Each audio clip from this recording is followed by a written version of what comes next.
That your country's an Islamic republic. It's anti-American, anti-Soviet, anti-Israeli, and anti-some Arab countries. Who are your friends? همه کشورهایی که در دنیا هستن غیر از اینایی که اسم بردید دوست ما میتونن باشن. All of the countries except the ones that you have mentioned could become our friends. Who is your worst enemy, Mr. President? دشمن اصلی ایران کیست؟ آمریکا. America. The Middle East has been at war for decades. Sanctions, proxy conflicts, nuclear brinkmanship, assassinations, shadow operations. And at the center of it all, almost always, is one name: Ali Khamenei.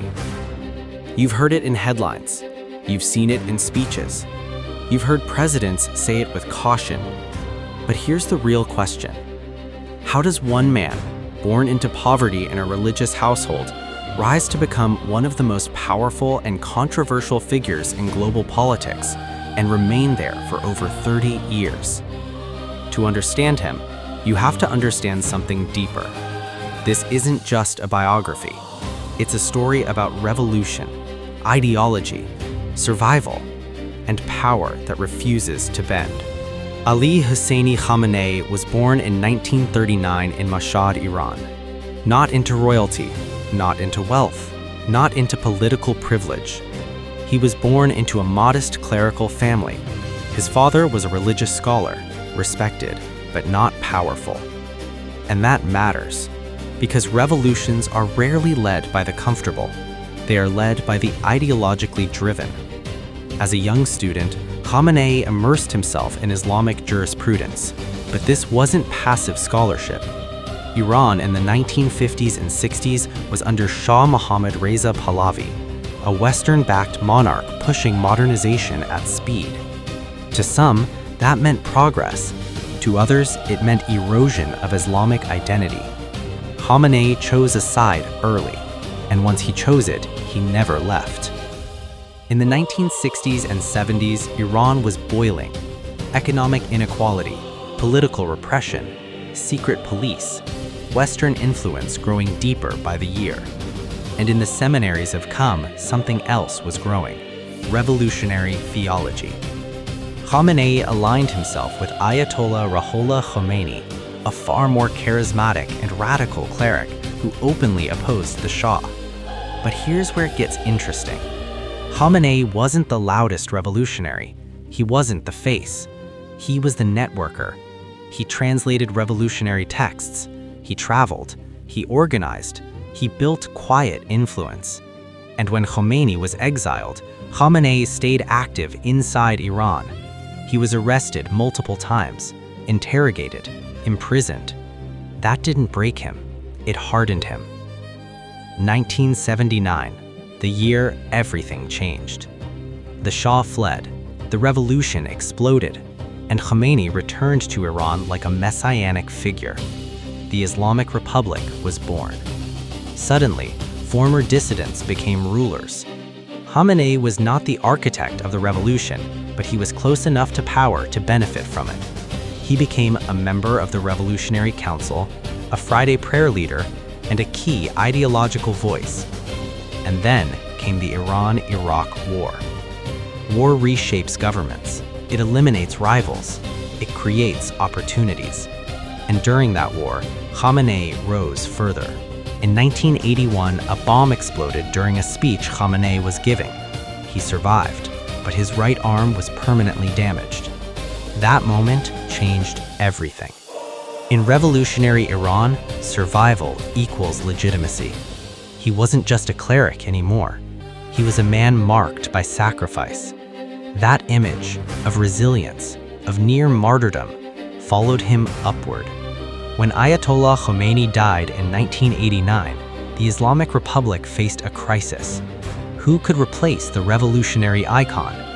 The constitution required the supreme leader to be a high-ranking cleric. Khamenei wasn't, not at that level. But politics is rarely about strict qualifications. It's about alignment. He had loyalty from security institutions, support from key clerics, and political experience as president. And so, through constitutional adjustments and elite negotiation, Ali Khamenei became supreme leader. It was not inevitable, it was strategic. And once he entered that office, he began consolidating it. You need to understand something. The supreme leader of Iran is not just symbolic. He controls the armed forces, the judiciary, state broadcasting, the Revolutionary Guard, and key appointments across government. Over time, Khamenei strengthened the Islamic Revolutionary Guards Corps. Why? Because ideology survives best when protected by force. And that relationship between clerical authority and military power would define his reign. Tension between Iran and the US didn't begin with Khamenei, but once under his leadership, it hardened. There were key moments: support for Hezbollah, expansion of proxy influence in Iraq and Syria, the nuclear program, sanctions escalation, and the killing of General Qassem Soleimani. Each decision reinforced a narrative. Iran would not submit to Western pressure.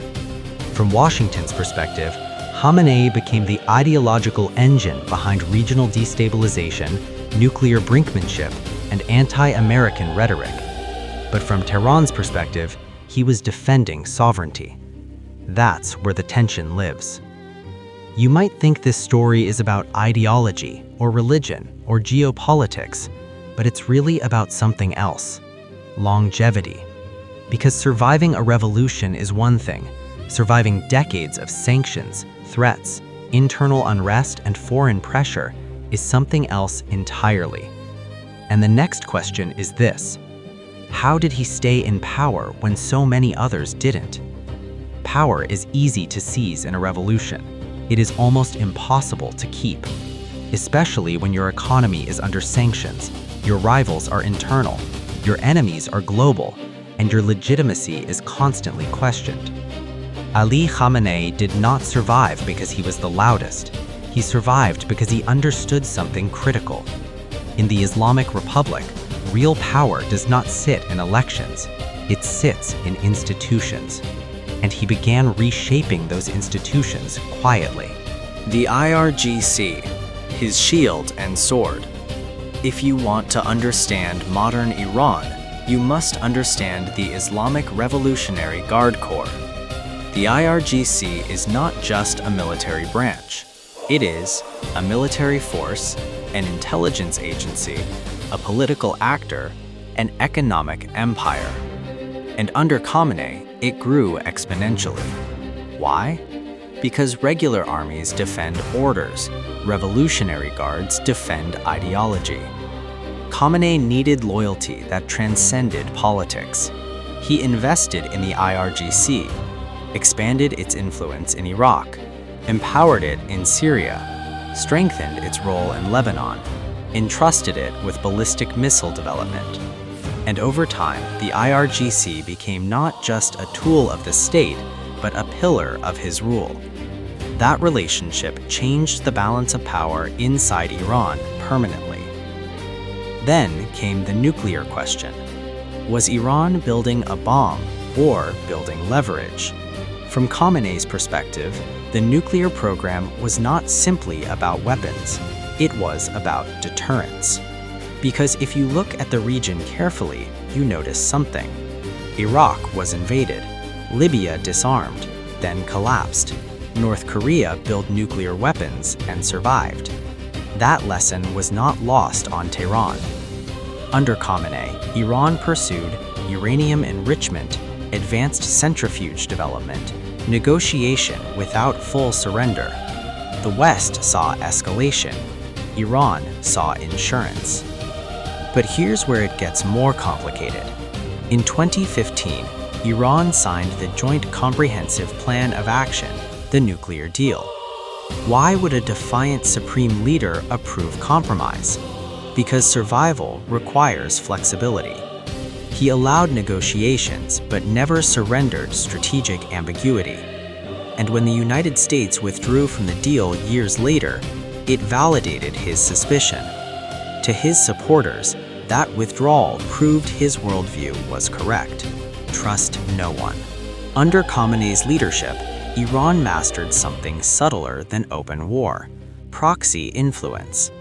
Instead of direct confrontation with the United States, Iran expanded influence through Hezbollah in Lebanon, Shia militias in Iraq, support for Assad in Syria, and Houthi forces in Yemen.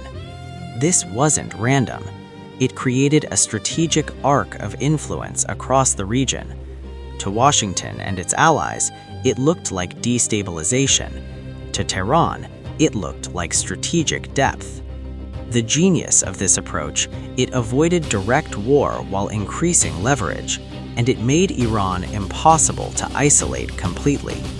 But external power does not guarantee internal stability. Over the years, Iran has seen multiple waves of unrest: 1999 student protests, 2009 Green Movement, 2017 to 2018 economic protests, 2019 fuel protests, 2022 to 2023 protests following Mahsa Amini's death. Each wave tested Khamenei's system. Each wave asked the same question: is the revolutionary model still legitimate? And each time, the response was controlled force, strategic messaging, and institutional containment. Critics call it repression. Supporters call it order. But either way, the system endured. That endurance is not accidental, it is structural. Then came January 2020. The United States killed General Qassem Soleimani in a drone strike. This was unprecedented. Soleimani was not just a general, he was the architect of Iran's strategic strategy, a symbol, an extension of Khamenei's influence. The strike was a direct message. But here's what mattered more: how Iran responded. Instead of immediate large-scale retaliation, Iran launched limited missile strikes on Iraqi bases, calibrated, measured, signaling capability without triggering full war. That response revealed something critical. Khamenei is confrontational, but cautious. He pushes to the edge, he rarely jumps off it. How he became America's #1 enemy. It wasn't a single speech. It wasn't a single decision. It was accumulation. Decades of anti-American rhetoric, expansion of regional influence, nuclear brinkmanship, support for adversarial groups. From Washington's perspective, he became the ideological constant behind Iran's posture. Presidents changed, secretaries of state changed, policies shifted. Khamenei remained. For 37 years, Ali Khamenei governed Iran with an iron fist, surviving decades of sanctions, internal unrest, and shadow wars. But at 1:45 p.m. local time, on February 28, 2026, his luck finally ran out. In the operation codenamed Roaring Lion, the joint U.S.-Israeli operation was a masterpiece of intelligence and terrifying precision. While the world watched the escalating tensions in the Middle East, a swarm of bunker-busting munitions was already mid-flight. According to intelligence reports, Khamenei was located in a reinforced command center deep beneath his office compound. The Israeli Air Force didn't just strike once, they systematically leveled the site with a wildly bold daylight raid, ensuring that no structure or person could survive the kinetic force. The silence from Tehran lasted nearly 24 hours. Finally, on March 1st, Iranian state media confirmed the martyrdom of the supreme leader.